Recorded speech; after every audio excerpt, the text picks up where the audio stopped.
निरीक्षण करू लागली. थोड्या वेळाने त्या वयस्कर बाईने आपल्या बॅगमधून गाठोड्यामधून एक पाण्याची बाटली काढली. तिने ती संपूर्ण बाकावर शिंपडली, जसं काही ती स्वच्छ करते आहे. मग आपल्या जवळच्या एका जुनाट रुमालाने ते स्वच्छ पुसू लागली. माझ्या बाजूला अजून एक मुलगा बसलेला होता. त्याला ती खूप ओरडून बोलली की ए उठ, आणि मला थोडं प्रेमाने बोलली होती, बेबी उठ, मला बसायचंय. ते पाहून मला थोडं आश्चर्य वाटलं.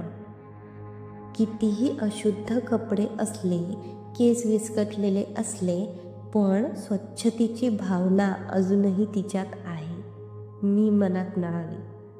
मात्र तिचं अजून एक वागणं खूपच वेगळं होतं. सामोरून जी पण ट्रेन यायची त्या ट्रेनमधून गर्दी तिच्याकडे आली, पुरुषांची गर्दी, ती त्या पुरुषांवर ती ओरडायची, खूप ओरडायची. तिला खूप राग यायचा तिच्याजवळ जर कोणी पुरुष आले तर. मीही पुरुष जवळ यायचा प्रयत्न केला की त्यांना रागाने दूर करायचे.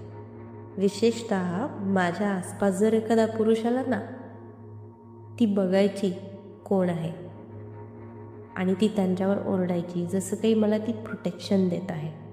मला कुतूहल वाटू लागलं, का बाई इतकी घाबरते या पुरुषांना. मला प्रश्न पडायला लागला. तितक्यात माझा फोन वाजला. दुसऱ्या टोकाला राघव होता. राधिका कुठे आहेस, घरी निघालीस का, राघवने विचारलं. हो, बोरीवलीला आहे, विरार ट्रेनची वाट बघते, मी राघवला बोलली. तेवढ्यात राघव म्हणाला, अगं थांब थोडं, मी अंधेरीवरून निघालोय, भेटू थोड्या वेळ. मलाही खूप आनंद झाला आणि मी राघवची वाट पाहू लागली. फोन बंद करताच मी पाहिलं त्या वयस्कर बाईने पुन्हा एक कटाक्ष टाकला. जणू तिला काहीतरी समजलं होतं. तिने अजून सावधपणे इतर पुरुषांना दूर ठेवायला सुरुवात केली.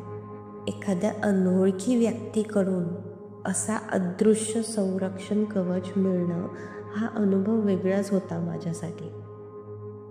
काही वेळातच गर्दीमधून वाट काढत राघव प्लॅटफॉर्मवर पोहोचला.